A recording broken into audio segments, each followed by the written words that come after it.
이번 시간에는 플래시 CS4를 설치하는 방법에 대해서 살펴보도록 하겠습니다. 플래시 CS4의 경우에는 아도브사의 홈페이지를 통해서 다운로드를 받거나 아니면 교재에서 제공하는 프록시드를 이용해서 플래시 CS4를 설치할 수가 있습니다. 바탕화면에서 내 컴퓨터를 더블 클릭하시고요. 플래시 CS4를 더블 클릭을 합니다. 그러면 두 개의 폴더가 나타나는데요.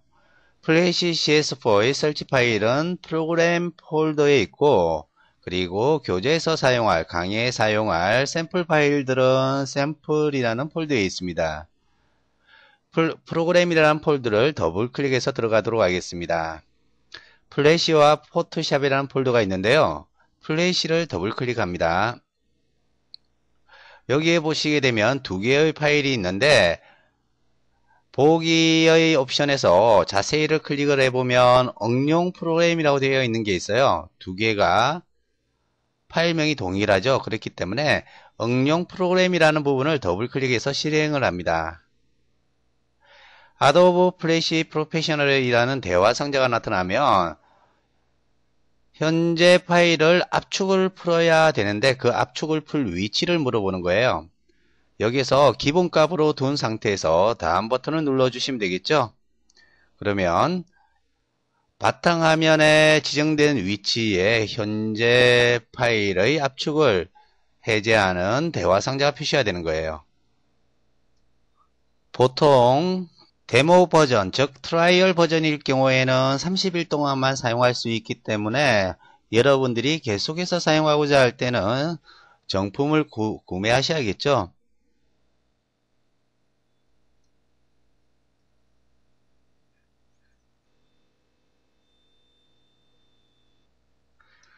설치 파일에 대한 압축 해제가 완료되었습니다. 그러면 플래시라는 창은 닫기 버튼을 눌러서 종료를 해주시고요. 바탕화면에 보시게 되면 아도브 CS4라는 폴더가 생성이 될 거예요. 여기를 더블 클릭을 하시고요. 플래시 프로페셔널을 더블 클릭을 합니다. 그리고 아도브 CS4를 한 번 더 더블 클릭을 하신 다음에 셋업이라는 파일이 있을 거예요. 셋업을 더블 클릭해서 실행을 해 주시면 되겠죠. 셋업 파일을 실행을 하게 되면 아도브 플래시 CS4 설치 관리자가 현재 컴퓨터에 플래시 CS4를 설치할 수 있는지 환경 검사를 하게 됩니다. 설치할 정도로 컴퓨터 사양이 지원되지 못할 경우에는 설치가 안 되겠죠.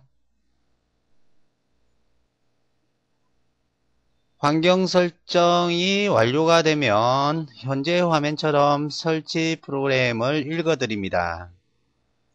그리고 시작 화면으로 변경이 되겠죠. 시작 화면에서는 정품일 경우에는 왼쪽을 클릭을 하시고요. 정품 시리얼 번호를 넣어주시면 되고, 시험 버전, 트라이 버전을 사용하고자 할 때는 오른쪽에 있는 부분을 클릭을 해 주시면 됩니다. 처음 시작한 날로부터 30일간 사용할 수가 있는데요. 이때 주의하실 부분은 뭐냐면 30일 지난 후에 계속해서 사용하고자 한다고 해서 플래시 CS4를 삭제를 하고 다시 설치를 한다면 사용이 가능하지가 않습니다. 30일까지만 사용이 가능하고요. 재설치를 하더라도 더 이상 사용을 할 수 없다라는 부분 꼭 기억을 해 두시기 바랍니다. 그러면 다음 버튼 눌러 주시면 되겠죠. 소프트웨어 사용권 계약서입니다. 이 부분을 한번 쭉 읽어 보시고요. 이 프로그램을 사용하는 데 있어서 계약되는 부분이에요. 그리고 아래쪽에 동의 버튼을 눌러 주셔야지 다음 단계로 넘어갑니다. 옵션 화면에서는 설치할 언어를 선택을 할 수가 있고요. 여기서는 한글이 지원되지 않기 때문에 잉글리시 즉 영어를 선택을 해 주시면 되고요. 설치 위치의 경우에는 프로그램 파일의 아도브 폴더에 설치가 된다라는 말입니다. 다른 곳에 설치를 하고자 할 때는 변경 버튼을 눌러서 다른 곳에 지정을 하시면 되겠습니다. 오른쪽의 경우에는 설치하고자 하는 프로그램의 종류가 나와 있는데요. 기본값으로 두고 설치 버튼을 눌러 주겠습니다. 설치 준비 중이라는 대화 상자가 나타나고 이제 사용 중인 컴퓨터의 하드디스크에 파일이 복사가 되겠죠. 감사합니다. 아도be 플래시 CS4를 설치해 주셔서 감사합니다 라는 대화 상자가 나타나게 되면 플래시 CS4의 설치가 완료가 된 것입니다. 그렇기 때문에 하단에 있는 종료 버튼을 눌러 주시면 되겠습니다. 그리고 창도 닫아 주시면 되겠죠. 설치를 위해서 생성된 폴더의 경우에도 휴지통으로 가져서 삭제를 해 주시면 되겠고요. 플래시를 실행하는 방법에 대해서 살펴보도록 하겠습니다. 현재 화면과 같이 플래시 아이콘이 바탕화면에 있을 경우에는 바탕화면에서 해당 플래시 아이콘을 더블 클릭해서 실행을 할 수가 있고요. 만약에 없을 경우에는 시작 단추를 클릭을 하신 다음 모든 프로그램에 가서 아도be 플래시 CS4 프로페셔널이라는 단축 아이콘을 클릭을 해 주시면 되겠습니다. 소프트웨어 셋업 대화 상자의 경우에는 시험 버전으로 사용할 것인지 정품으로 등록하여 사용할 것인지 물어보는데요. 여기에서는 위에 시험 버전으로 사용한다 라는 부분을 체크하고 넥스트 버튼을 눌러 주시면 되겠습니다.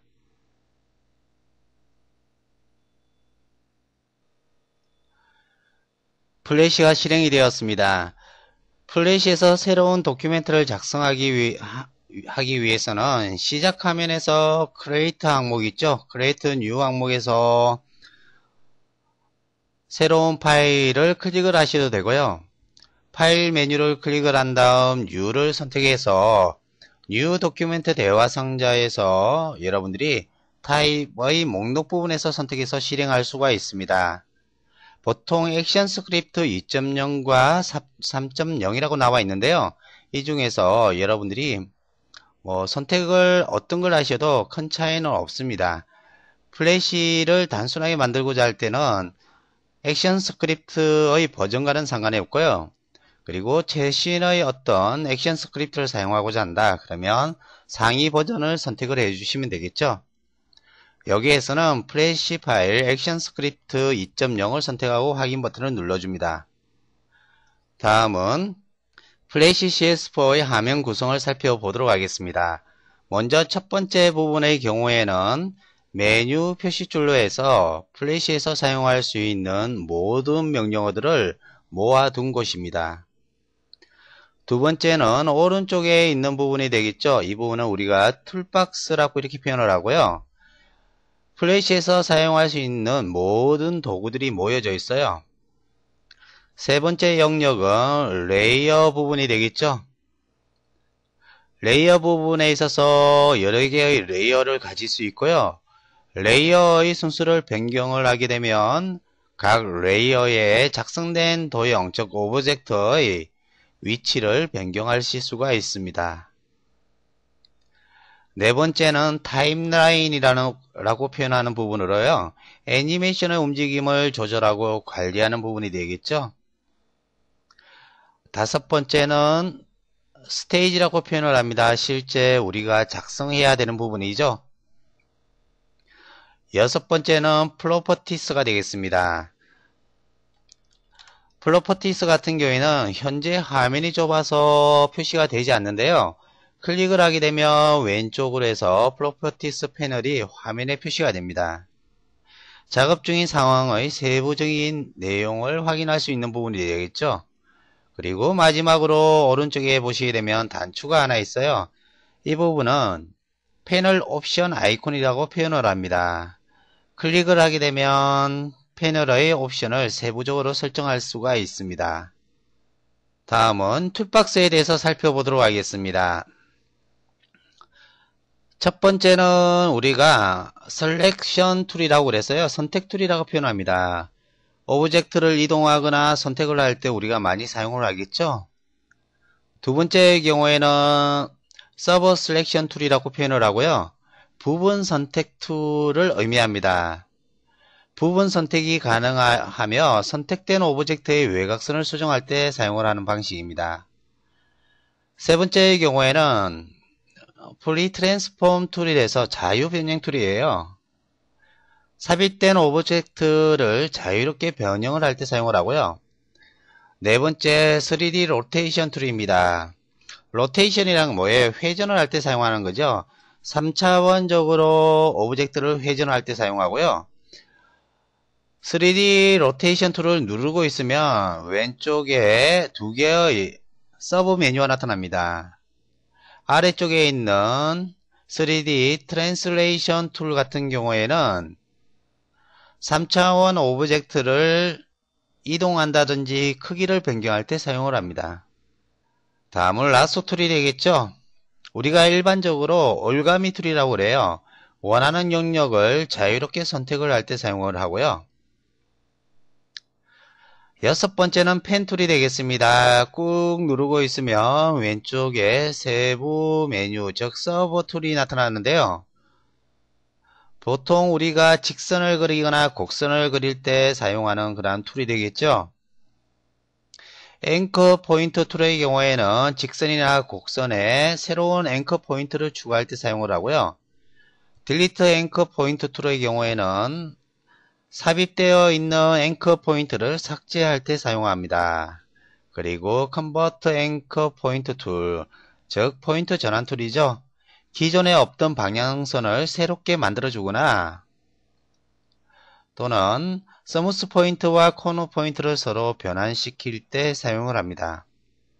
오른쪽에 있는 T의 경우에는 텍스트 툴이 되겠죠. 우리가 스테이지에 글자를 입력할 때 사용합니다. 그리고 아래쪽에 있는 라인 툴이 되겠죠. 라인은 직선을 의미합니다. 직선을 그릴 때 사용을 하겠고요. 렉탱글러 툴 같은 경우에는 사각형을 그려주는 거고, 그 아래쪽에 있는 원형 툴의 경우에는 원을 그려주겠죠. 그리고 변형 사각 툴이라고 그래요. 사다리꼴이나 아니면 평행사변형 등의 변형된 사각형을 그릴 때 사용하고, 여기도 마찬가지겠죠. 변형 원형 툴이라고 이렇게 표현을 합니다. 반원이나 호, 도넛 모양의 변형된 원을 작성할 때 사용합니다. 마지막 아래쪽에 있는 것은 다각형 툴이라고 그러고요. 다각형이나 별의 형태를 그릴 때 사용을 합니다. 10번째, 여기는 펜슬 툴인데 우리가 연필 툴이라고 그러죠.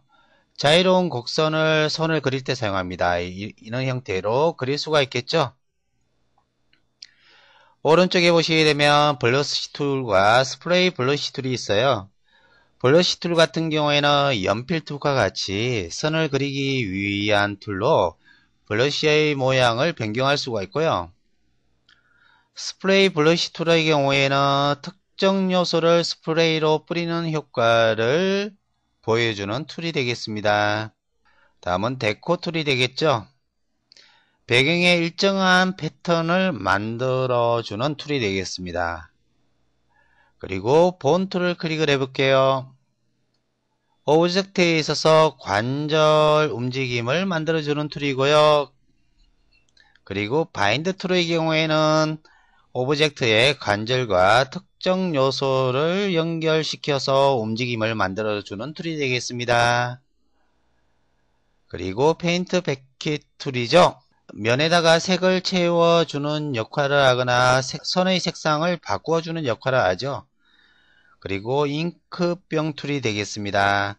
선의 모양과 두께, 색 등을 바꾸어주는 기능으로 면에만 되어 있던 오브젝트에 선을 만들어주는 기능까지 포함이 되어 있습니다. 다음은 스포이드 툴이 되겠죠, 그죠? 오브젝트의 색상 등을 변환시킬 때 사용하고 다른 오브젝트의 색상 정보를 추출할 때 사용을 합니다. 그리고 지우개 툴이 되겠습니다. 오브젝트를 지울 때 사용하는 그러한 툴이 되겠죠. 현재처럼 클릭해서 드래그 하게 되면 클릭 드래그 되는 위치에 있는 오브젝트는 삭제가 됩니다. 그리고 핸더 툴 오브젝트를